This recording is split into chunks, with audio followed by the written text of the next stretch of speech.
Hi అండి, నమస్తే. Welcome back to VV kitchens. నేను మీ వర్ధిని విజయ్. ఈరోజు మన కిచెన్లో ఏజ్తో సంబంధం లేకుండా అందరికీ కూడా చాలా బాగా నచ్చే ఒక మంచి రెసిపీని చూపించబోతున్నానండి. అది మరేంటో కాదు, మునక్కాయ పప్పుచారండి. ఈ మునక్కాయ పప్పుచారుని ఇష్టపడని వాళ్ళంటూ ఎవరు ఉండరు.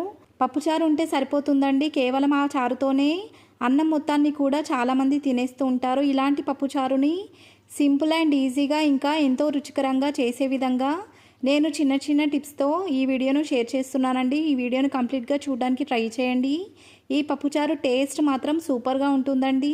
మరి లేట్ చేయకుండా ఈ simple and easy function style పప్పుచారుని ఇంట్లోనే ప్రిపేర్ చేయడం కోసం ప్రాసెస్ స్టార్ట్ చేసేద్దాం. ముందుగా ఒక పెద్ద కుక్కర్లోకి కందిపప్పును వేసుకోవాలి. కందిపప్పు క్వాంటిటీ వచ్చి 200 గ్రాముల దాకా ఉంటుంది. ఇప్పుడు ఈ పప్పులోకి వాటర్ని వేసుకొని 2 నుంచి 3 సార్లు ఈ పప్పు మొత్తాన్ని కూడా బాగా వాష్ చేసేసుకోవాలి. వాష్ చేసుకున్నటువంటి వాటర్ మొత్తాన్ని కూడా డ్రైన్ చేసేసుకొని ఇప్పుడు 1 లీటర్ దాకా మంచినీళ్ళని కుక్కర్లోకి వేసుకున్న తర్వాత చిటికెడు పసుపును వేసుకోవాలి. దీంతో పాటుగా 2 పచ్చిమిరపకాయలను మధ్యలోకి కట్ చేసుకొని ఆ పచ్చిమిరపకాయలను ఈ వాటర్లోకి వేసేసుకున్న తర్వాత కొంచెం ఆయిల్ని కూడా వేసేసుకొని ఈ కుక్కర్ మూతని టైట్గా క్లోజ్ చేసేసుకొని 5 నుంచి 6 విజిల్స్ వచ్చేంత వరకు కూడా ఈ పప్పు మొత్తాన్ని బాగా ఉడికించుకోవాలి.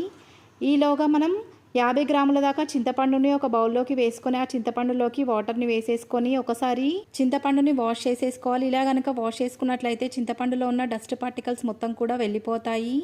ఇప్పుడు ఈ చింతపండులోకి మంచినీళ్ళని వేసుకొని ఈ పప్పు మొత్తం ఉడికేంత వరకు నానబెట్టుకోవాలి. ఈలోగా మనం ఉడికించుకున్నటువంటి పప్పు విజిల్స్ అనేటివి కంప్లీట్ అయిపోయాయండి. ఇప్పుడు ఆవిరి మొత్తం కూడా వెళ్ళిపోయిన తర్వాత ఈ కుక్కర్ మూత ఓపెన్ చేసి చెక్ చేసి చూసుకోవాలి. నాకైతే ఈ పప్పు నాకు కావాల్సినట్టుగా చాలా బాగా ఉడికింది. ఇప్పుడు ఈ పప్పు మొత్తాన్ని కూడా స్పూన్తో అటు ఇటు కలిపేసుకోవాలి. మీకు కనుక కావాలనుకుంటే పప్పు గుత్తితో కూడా మిగిలిన ఏదైనా పప్పు గట్టిగా ఉన్నట్టయితే దాన్ని కూడా ఈ పప్పు గుత్తి సహాయంతో మెదిపేసుకోవాలి. పప్పు మొత్తం కూడా స్మూత్గా తయారయ్యేంత వరకు కూడా ఇలా చేస్తూ ఉండాలి. పప్పు మొత్తం కూడా స్మూత్గా తయారైపోయిన తర్వాత ఇప్పుడు స్టవ్ ఆన్ చేసి స్టవ్ పైన మందంగా ఉన్నటువంటి ఒక గిన్నె నుంచి దాంట్లోకి 3 టేబుల్ స్పూన్ల దాకా ఆయిల్ని వేసి వేడి చేసుకోవాలి. ఆయిల్ బాగా వేడైన తర్వాత ఇప్పుడు మంటను లో ఫ్లేమ్లోకి అడ్జస్ట్ చేసుకొని మాత్రమే 1 టీ స్పూన్ దాకా జీలకర్ర ఆవాలను వేసుకొని చిట్లించేసుకోవాలి. ఈ ప్రాసెస్ మొత్తం కూడా లో ఫ్లేమ్లో మంటను అడ్జస్ట్ చేసుకొని మాత్రమే కంప్లీట్ చేసేసుకోవాలి. జీలకర్ర చిట్లిపోయిన తర్వాత ఇప్పుడు ఈ ఆయిల్లోకి 10 నుంచి 12 కారానికి తగ్గట్టుగా పచ్చిమిరపకాయలను మధ్యలోకి కట్ చేసుకొని ఆయిల్లో వేసుకొని ఫ్రై చేసుకున్న తర్వాత కొన్ని ఉల్లిపాయలను కూడా వేసుకొని గోల్డెన్ షేడ్లోకి వచ్చేంత వరకు ఉల్లిపాయలను కూడా ఫ్రై చేసేసుకోవాలి. ఆ తర్వాత 1 టీ స్పూన్ దాకా బరకగా దంచుకున్నటువంటి వెల్లుల్లిని కూడా వేసేసుకొని ఫ్రై చేసుకున్న తర్వాత 1 రెమ్మ దాకా ఫ్రెష్ కరివేపాకుని ఇంకా చేతి నిండా కొత్తిమీరని కూడా వేసుకొని వీటిని కూడా మరొక 30 సెకండ్స్ పాటు ఆయిల్లో వేయించేసుకోవాలి. 30 సెకండ్స్ తర్వాత ఇప్పుడు ఈ ప్యాన్లోకి పొట్టు తీసి చిన్నగా కట్ చేసుకున్నటువంటి మునక్కాయలను ఈ ప్యాన్లోకి వేసేసుకొని ఇప్పటిదాకా మనం ప్రిపేర్ చేసుకున్నటువంటి తాలింపు మొత్తం కూడా ఈ మునక్కాయలతో పాటు కలిసేలాగా కలిపేసుకుని ఆయిల్లో 2 to 3 మినిట్స్ పాటు మంటను లో టు మీడియం ఫ్లేమ్లోకి అడ్జస్ట్ చేసుకొని ఈ మునక్కాయల మొత్తాన్ని కూడా నూనెలో బాగా వేయించుకోవాలి. ఆ తర్వాత సన్నగా కట్ చేసుకున్నటువంటి చేతి నిండా టమాటో ముక్కలను కూడా ఈ నూనెలోకి వేసుకొని మరొక నిమిషం పాటు నూనెలో ఈ టమాటో ముక్కలు మొత్తాన్ని కూడా వేయించేసుకున్న తర్వాత 1/2 టీ స్పూన్ దాకా పసుపును కూడా వేసేసుకొని తాలింపు మొత్తంతో పాటు ఈ పసుపు మొత్తం కలిసిపోయేలాగా అడుగు నుంచి కలిపేసుకున్న తర్వాత ఇప్పుడు ఈ ప్యాన్లోకి మరొక టీ స్పూన్ దాకా సాల్ట్ని వేసేసుకోవాలి. మనం సాల్ట్ని ఇందాక పప్పు ఉడికించేటప్పుడు వేసుకున్నాం, అలాగే ఇప్పుడు కూడా వేసుకుంటున్నాం కాబట్టి సాల్ట్ని గుర్తుపెట్టుకోవాలండి. లేదంటే ఈ పప్పుచారులో సాల్ట్ ఎక్కువగా అయిపోయే అవకాశం ఉంటుంది. ఇప్పుడు ఈ ప్యాన్ పైన మూత పెట్టి 3 to 4 మినిట్స్ పాటు మంటను లో టు మీడియం ఫ్లేమ్లోకి అడ్జస్ట్ చేసుకొని మధ్య మధ్యలో కలుపుకుంటూ మనం వేసుకున్నటువంటి ఇంగ్రీడియంట్స్ అన్నిటినీ కూడా ఆయిల్లో బాగా ఉడికించుకుంటూ ఉండాలి.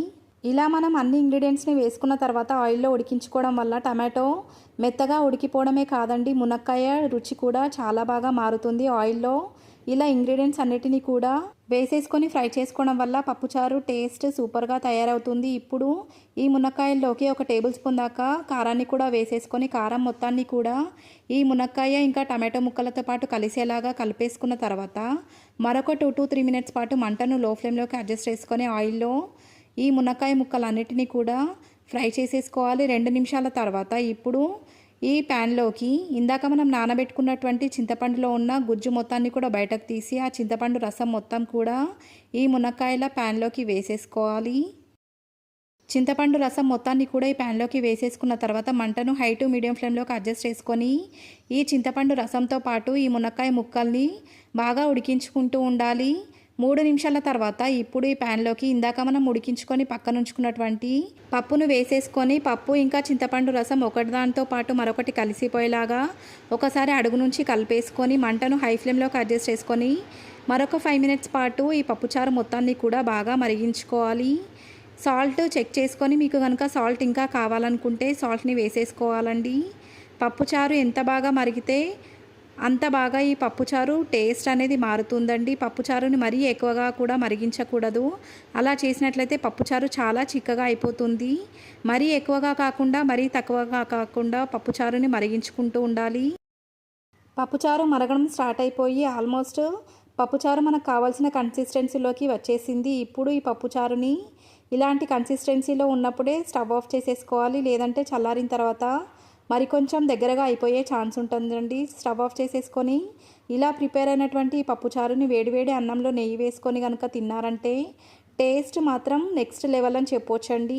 ఈ పప్పుచారు అచ్చం క్యాటరింగ్ స్టైల్లో లాగా టేస్ట్ సూపర్గా ఉంటుంది. ఈ వీడియో చూసి మీరు కూడా మీ ఇంట్లో ప్రిపేర్ చేసుకొని ఎలా వచ్చిందో నాకు ఫీడ్బ్యాక్ ఇవ్వడం మాత్రం మర్చిపోకండి. ఎలాంటి మసాలాలు యూస్ చేయనప్పటికీ కూడా ఈ పప్పుచారు టేస్ట్ అద్దిరిపోతుంది. మరికొన్ని పప్పుతో ప్రిపేర్ చేసే ఎన్నో రుచికరమైన సింపుల్ రెసిపీస్ కూడా మన ఛానల్లో అవైలబుల్గా ఉన్నాయి. మీకు కనుక కావాలనుకుంటే లింక్ డిస్క్రిప్షన్లో ఇస్తాను, వీలైతే ఒకసారి చెక్ చేసేయండి. ఈ రెసిపీ కనుక మీకు నచ్చినట్లయితే లైక్ చేయండి, మీ ఫ్రెండ్స్ అండ్ రిలేటివ్స్తో షేర్ చేయండి. ఇలాగే మన ఛానల్ని సపోర్ట్ చేస్తూ ఉండండి. ఇప్పటిదాకా నా ఛానల్ని కనుక సబ్స్క్రైబ్ చేసుకోకపోతే ఒక్కసారి సబ్స్క్రైబ్ చేసుకోండి. సబ్స్క్రైబ్ చేసుకున్న వాళ్ళందరికీ చాలా థ్యాంక్స్ అండి. ఇలాగే నా ఛానల్ని ఫాలో అవుతూ ఉండండి. ఇప్పటి వరకు ఎంతో ఓపిక్గా ఈ వీడియోని కంప్లీట్గా చూసినందుకు చాలా థ్యాంక్స్ అండి.